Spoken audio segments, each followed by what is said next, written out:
Hey guys, Natalia Schneimler here. I help boy moms have a better relationship with their sons and themselves by teaching them the tools how to manage their mind so that when anything comes up in life, they know exactly how to take care of themselves and their kids.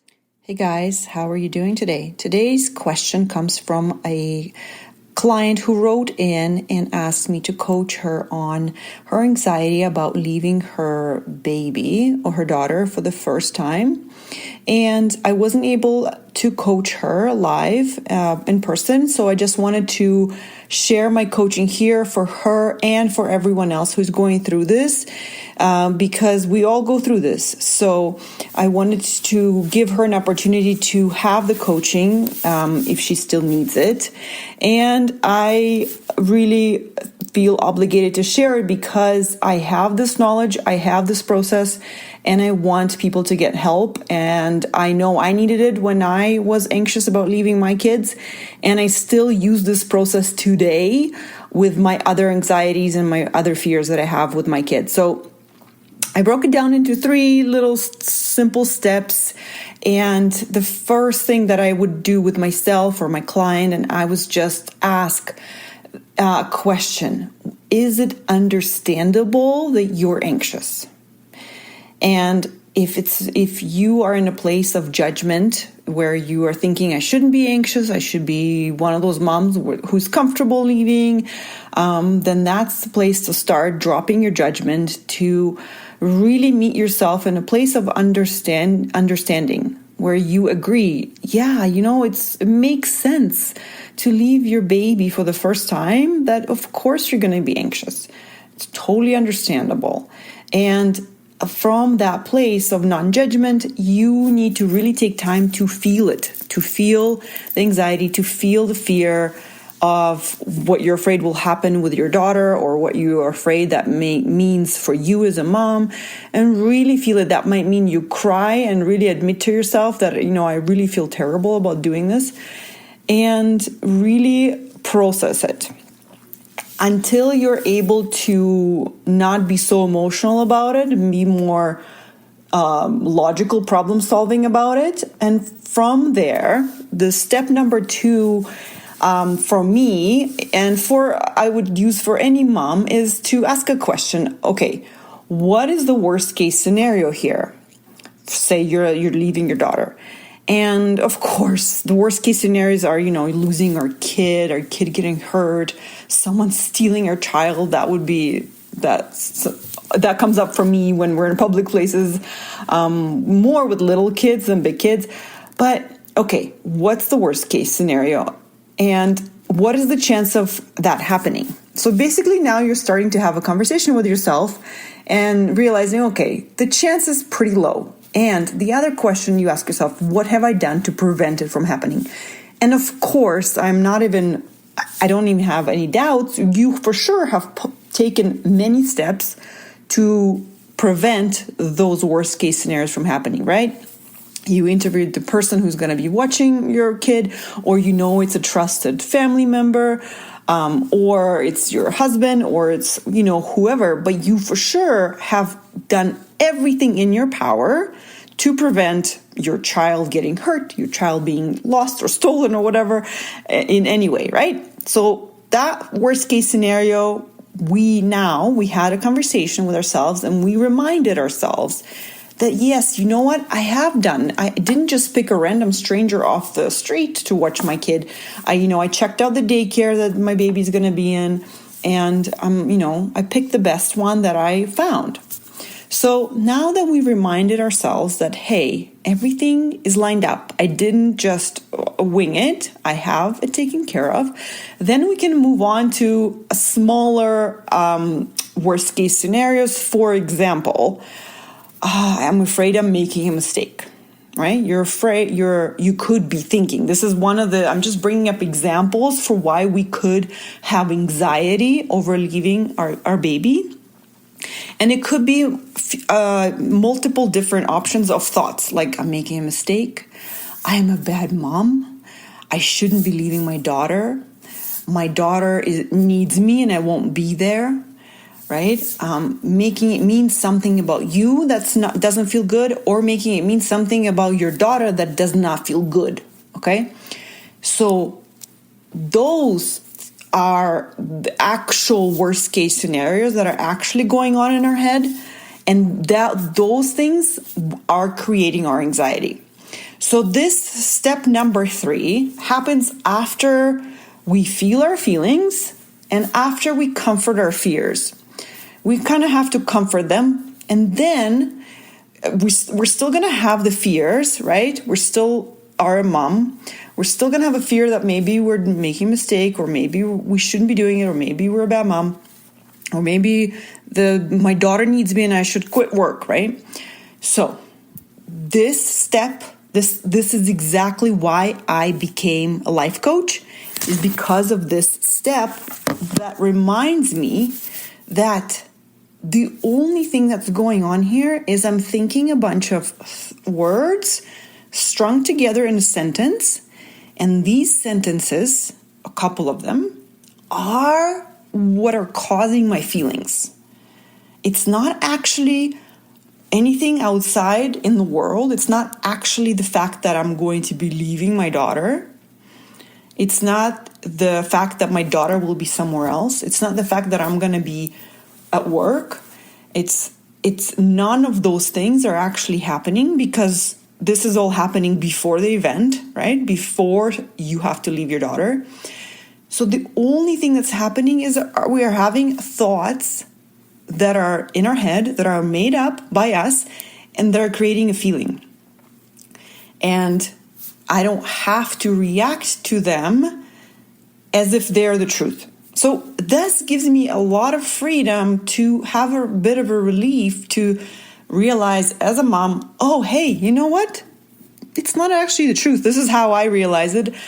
And so I'm sharing with you, it's not actually the truth. It's actually just my thoughts in my head. Oh, so then I can pick my truth. I can pick something else to think. Right? So maybe, just maybe, I am a good mom. Right? That's another sentence. These are not even the truth, right? This is not something that we can go out into the world, like in the bank account. We go into the bank account and look at the number. There's no mom bank account where you go in and check, am I a good mom or a bad mom? Is this the right decision or the wrong decision? No, because that's all happens in our head.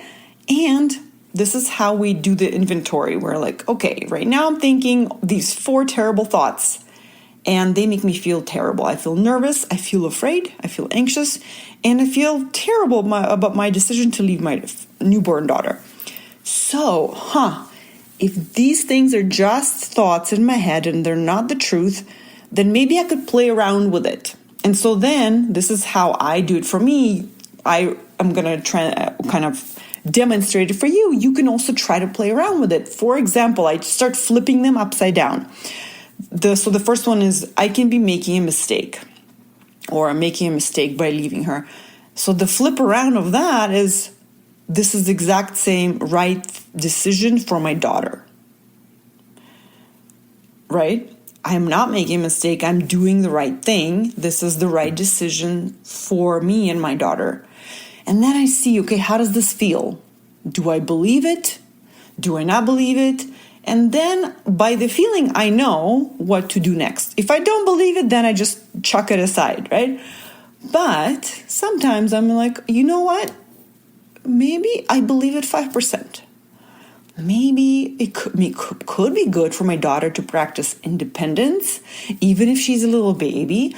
It could be really good for her to get used to other people at this daycare or whoever, because I will eventually need to go back to work or go for an appointment or whatever. So, I could argue this is good for her in some way, this 5%, right? So then you see how it starts to shift for you. You start getting reasonable. You start shifting your feelings. You start shifting them towards better, from anxiety and fear, which is not based in reality. It's based in your thoughts in your head. So then you start shifting your thoughts in your head. So the next one is, I'm a bad mom. Like this, maybe I'm just not being a good mom here. So the flip around of that is, this makes me a good mom. How is this true? And the same thing, you play around with that too and see how it feels, right? Because other moms leave their daughters and they're a good mom. I'm a good mom because I have to leave her and earn money so I can raise her, right? This makes me a good mom. That's just an example, right? Or I'm a good mom by leaving her because I am doing something that's scary and I'm practicing doing this and I know it's hard for me to leave her, but this makes me a good mom too, right? Whatever it is, you're starting to play around with it and find different ways to feel better, believe something that feels better. Because remember, these are just thoughts in your head that are creating the anxiety. You leaving your child does not create anxiety. In fact, you could leave your child and never feel anxiety ever. Because why? Because you could just have different thoughts in your head. Like, I'm a good mom, this is the right decision for us, and I should be leaving my daughter because I need to go do this, and this, right? Just options, just saying. And also, I'm also saying that this happens to us at different points in time, and we do have anxiety, and there's also nothing wrong with that, right? Remember, going back to step 1, it's understandable, totally fine. And we don't even need to get rid of it as long as we remember that we're creating it, right? So you could just stay at step 1 and feel at peace about being anxious. That's totally acceptable, especially if you're leaving your newborn baby, right? Understandable. So your job would be to stay in compassion with yourself and remind yourself that it's okay, it's understandable. This is a totally understandable in this situation. So going back to step 3, where you're playing around with these thoughts, if you don't want to be anxious, you could play around. So the other thought error, I call them, is I should not be leaving my daughter, which is kind of like I'm making a mistake, right? So the flip around with that would be I should be leaving my daughter because I have to go to the dentist, or I should be leaving my daughter because I have to go back to work, or whatever the reason. Now, is that true? Yeah, it's true, right? You do need to leave her for whatever reason. So you can't just believe the sentence that you should leave her. And so I want to leave you with this one takeaway. Your anxiety is created in your head by you, and it's totally normal. And you can have compassion for it, and you can have freedom from it if you practice remembering that it is simply words in your head that are creating it. And the more you practice these thoughts of fear and nervousness and anxiety, the stronger the feeling will be. And it takes skill, it takes practice for us to actually even find these thoughts that are creating it, because they feel like the truth to us. They don't even feel like thoughts. They just feel like this is what's happening. I'm just afraid that I'm making a mistake. I'm just afraid my daughter will be worse off. I'm not sure I should leave her. Maybe I should stay home. I shouldn't be feeling anxiety. All of these things could feel like just the truth of your life, and you might not even be able to separate yourself from these thoughts.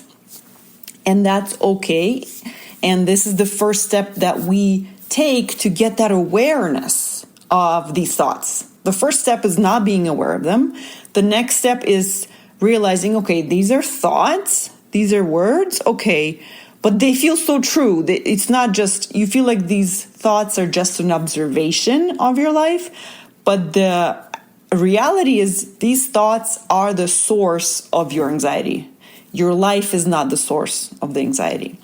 And so I'm hoping this is helpful for you, and I'm hoping that you took at least one takeaway, whatever it is, even if it's the first step of just being understanding with yourself, that is a great, great step. Whenever we can agree with ourselves and say, you know what, I should be anxious, then we're on our side, then we're understanding, then we're loving, then we're able to just be with anxiety and not push it away. We're like, yeah, I should be anxious. I am leaving my daughter for the first time, newborn daughter. Of course I don't want to leave her. Of course I have doubts. Of course I have my fears. And that's okay. So my heart goes out to you leaving your daughter for the first time, and welcome to the beginning of a lot of different other anxieties and doubts that you'll have about kids. And that's why I'm so excited for you to have this tool to practice and apply to the future anxieties and fears, because it does get better. You do get better at managing it and seeing it and getting friendly with it, and then not being so anxious overall and kind of like knowing how to deal with it. All right. Well, good luck. I hope it goes well. And if you have any questions, if you need any help, I'm always here for you. You can always go and sign up for a free mini session with me, which is on my website, www.coachingnatalia.com. And I would love to help you. All right, guys, have a great day. I love you all so much, and I'll see you next week. Bye.